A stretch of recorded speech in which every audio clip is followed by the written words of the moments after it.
Putain, c'est un bateau. Eh ouais. Il est magnifique. C'est étrange un bateau dans l'espace. Ça ne veut rien dire. C'est quand même un carton absolu cette série avec des mecs qui s'habillent en filet de pêche. Dis donc, elle te va bien cette tenue. Mais t'as encore des progrès à faire. Si tu ne t'entraînes pas, tu ne seras jamais de taille. Oui, ils étaient dans Sanku Kai. Ne me demande pas les prénoms, hein, déjà. Sanku et Kai, non? Il est très persuasif, ton petit copain. Je ne suis pas son petit copain. À tout hasard, je m'appelle Ayato. Enchanté. Ayato, Ayato. Oh là, Ayato, comment je dis? Oh, réveille-toi. Mais ils étaient trois alors. Siman. C'est trop dangereux de se poser maintenant. Dans Sanku Kai, il y avait un homme singe. Ouh là là. Siman, regarde. Seaman. L'homme singe, Siman. Je l'ai vu assez dit que la semaine dernière, il n'allait pas bien. Il cherchait encore un peu de boulot. Ça alors. Il avait loupé le rôle de King Kong. Ça lui avait mis, il était en pleine descente. Et comment s'appelait l'autre?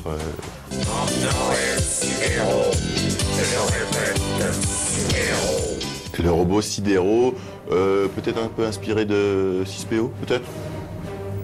Peut-être moins classe, mais moins délire, mais sympa quand même.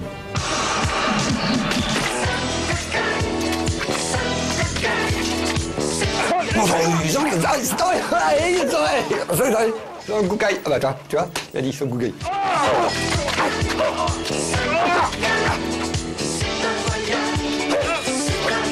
C'est des mecs qui bougent comme ça, qui gigotent. Comme ça, et qui vont péter la gueule, quoi. C'est vous qui les avez tués?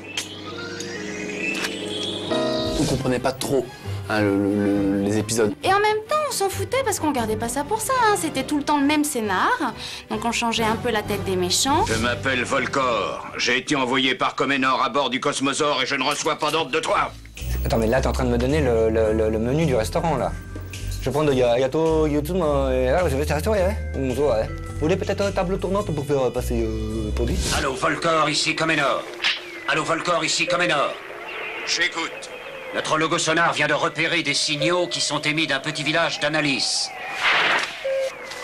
La Terre ne doit pas envoyer d'astrolème de secours. Je m'en occupe.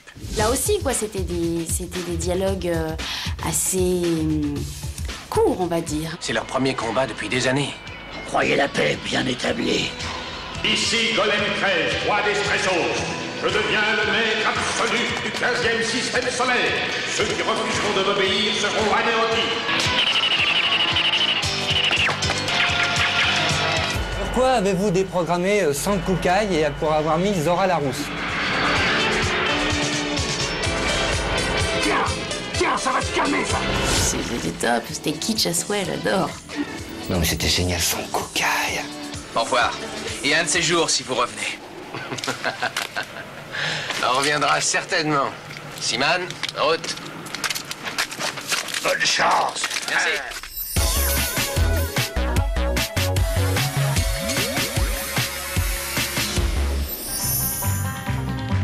J'étais tranquille, j'étais peinard, accoudé au flipper, le type est entré dans le bar, a commandé un jambon beurre, puis il s'est approché de moi, puis il m'a regardé comme ça. T'as des bottes mon pote, elle me botte. Je parie que c'est les Santiago, viens faire un tour dans le terrain vague, je vais t'apprendre un jeu rigolo, à grands coups de chaîne de vélo, je te fais tes bottes à la baston, moi j'y ai dit, laisse béton. Il m'a filé une baigne, j'ai filé une torgnole, m'a filé une châtaigne, je lui ai filé mes grolles. J'étais un des plus grands fans de Renaud du monde. C'était tout d'un coup le mec qui chantait La Zone, qui chantait les loupards qui ont bien changé aujourd'hui, puisqu'à l'époque les loupards c'était des blousons noirs avec des chaînes de vélo. Renaud se définissait en tout cas comme le chanteur énervant. L'émergence d'un mec rock qui disait le malaise naissant d'une société qui allait aller un peu plus mal après. Je te chourave avec ton blouson, moi j'ai dit laisse béton. Et laisse béton, ça arrivait comme un truc au milieu des chansons, au milieu de Supertramp, au milieu de ça. Et ce mec qui arrivait avec sa guitare, laisse béton. Et c'était le début du verlan. C'était un langage d'initié finalement. On parlait, on avait l'impression que les gens comprenaient rien. C'était l'espèce de truc neuf que nos parents comprenaient pas et Renaud le chantait. Donc tout d'un coup, ça devenait le mec à suivre. Je m'appelle Renaud, je suis chanteur, et je vais chanter une chanson. Là, je viens de la Porte d'Orléans, et puis je vais pas tarder à tourner. Voilà. Il s'était inventé toute une image autour de ça, avec ses blousons noirs, avec ses chaînes, son bandana culte en tout cas. Le fameux bandana de Renaud qu'on a vu et revu, et puis le fameux Casse-toi tu pues et Marche à l'ombre, qui était la BO du film du même nom. Quand le Babacool Kralok est sorti de son bus Volkswagen, je l'avais garé comme une loque devant mon rad. Renaud, c'était un poète qui parlait de la rue et des mecs de la rue. C'est un poète, c'est un grand poète, Renaud. Je trouve qu'il a une sensibilité, il a une âme. Tu vas voir qu'à tous les coups, il va nous taper 100 balles pour se barrer à Katmandou ou au Népal. Avant qu'il ait pu dire un mot, j'ai chopé le mec par le paletot. Et je lui ai dit, toi tu me fous les glandes, puis t'as rien à foutre dans mon monde. Arrache-toi de là, t'es pas de ma bande, casse-toi du but et marche à l'ombre. Bien évidemment, c'est un garçon qui a vendu des millions de disques, qui a eu des centaines de récompenses, qui était en tête de tous les hit parades puis des top 50. C'est pas l'homme qui prend la mer, c'est la mer qui prend l'homme. Ta-ta-ta. Ta-ta-ta. Ta-ta. Moi la mer, elle m'a pris, je me souviens, un mardi. J'ai troqué mes Santiago et mon cuir un peu zone contre une paire de Dockside et un vieux ciré jaune.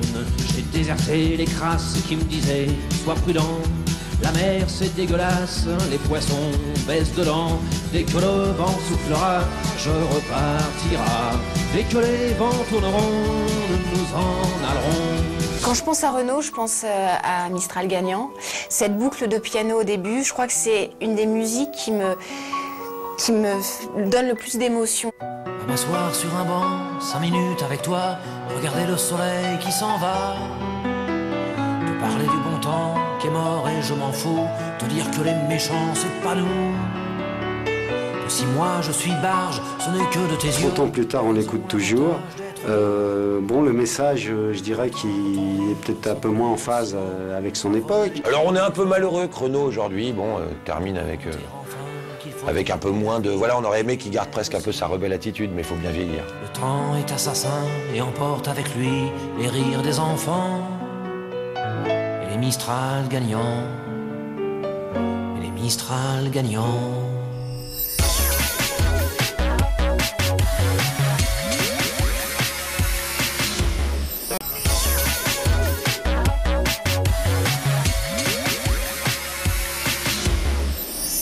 En politique, on est plus balèze en politique.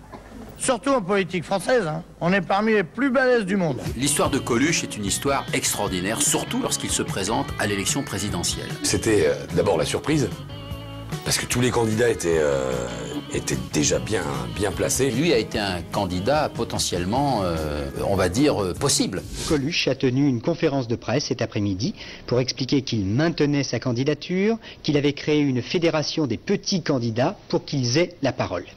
Pour l'instant, on est 6, et puis j'espère bien qu'on sera un petit peu plus après, parce que plus on est de fous, évidemment, plus on rigole. Alors vous avez un programme éclectique, là? Ah bon, on a un programme complètement éclectique, oui. Coluche disait, la France est coupée en deux. Avec moi, elle va être pliée en 4. Donc c'était une formule un peu efficace, en tout cas, soutenue par le magazine Charlie Hebdo, qui reprenait à chaque fois le programme politique du candidat Coluche. Le programme est très très simple. Moi, je suis un candidat nul. Et je veux recueillir les voix des abstentionnistes. D'un seul coup, le trublion arrive et il appelle tous les cons, tous les buveurs, tous les bouffeurs, tous les baiseurs. Et je voudrais qu'ils montrent combien ils sont et pourquoi ils font ça, quoi, en quelque sorte. Parce qu'en fait, ils ne sont pas représentés politiquement, quoi.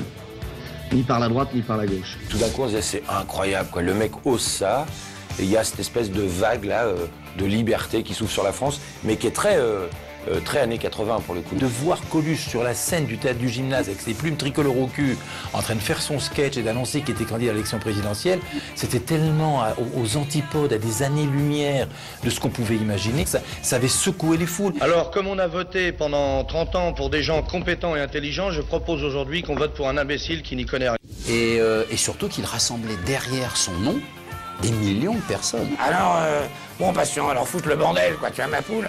On a les hommes politiques que le monde entier nous envie, hein. D'ailleurs, ils pourraient les prendre, mais ils viennent pas les chercher. Je sais pas ce qu'ils foutent. Sans ça, nous, on leur donne, hein. Regardez, Giscard d'Estaing avait promis un changement en douceur. Vous avez senti quelque chose, vous? Alors, impeccable, ça s'est passé.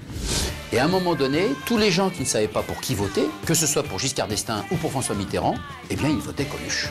Et à un moment donné, ça a gêné le paysage audiovisuel. Ça a gêné les hommes politiques eux-mêmes. Enfin, on fait ce qu'on peut, vous savez, pour faire rire, hein, on fait ce qu'on peut. Ah, c'est pour faire rire que vous vous présentez? Moi, personnellement, oui. Enfin, ça me fait rire moi déjà, donc c'est déjà bien. Je comptais pas vous faire rire vous, hein, avec votre situation, et pas vous faire virer. Il y a eu des pressions énormes des politiques qui disaient comment ça se fait qu'il y a un clown qui a autant de pourcentage. Donc on lui a conseillé, habilement, par des chargés de pouvoir, par des gens qui étaient des gens d'influence dans les sphères politiques, on lui a quand même conseillé de se retirer. Le président Mitterrand qui vous a dégommé, il faut bien le dire. Hein. Qu'est-ce qu'il m'a fait? C'est-à-dire que vous étiez candidat à une époque, Coluche. C'est-à-dire j'étais... Mais lui aussi, donc ça, on peut pas lui en vouloir d'avoir continué. Non. Non, et puis je crois que lui, il le faisait sérieusement surtout, quoi. Et vous ne le faisiez pas sérieusement? Non, moi je comptais pas vraiment être élu. Non, non. Quand il y avait une phrase malheureuse d'un homme politique ou une loi absurde qui allait être votée, le mec réagissait le jour même. Donc ce qui faisait que c'était presque un contre-pouvoir réel. Cette histoire est derrière vous, hein, et vous ne vous représenterez plus jamais à un poste public. Ah, je crois pas, non, non, non, non. Est-ce qu'au début, c'était une farce?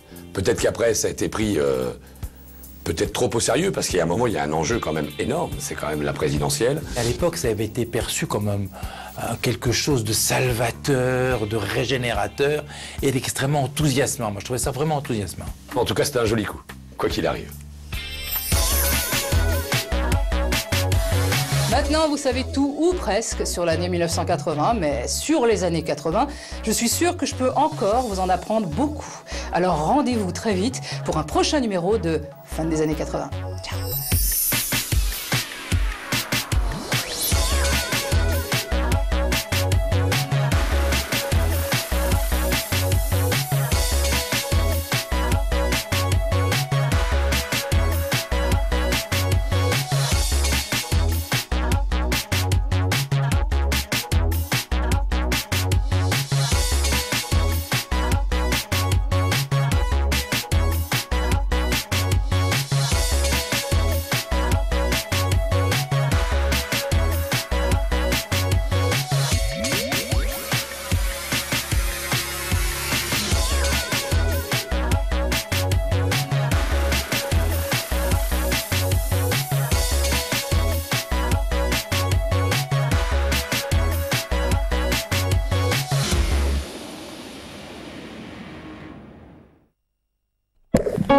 Pour revoir cette émission, connectez-vous sur tmc.tv. Noir. Non, c'est jaune. Validé.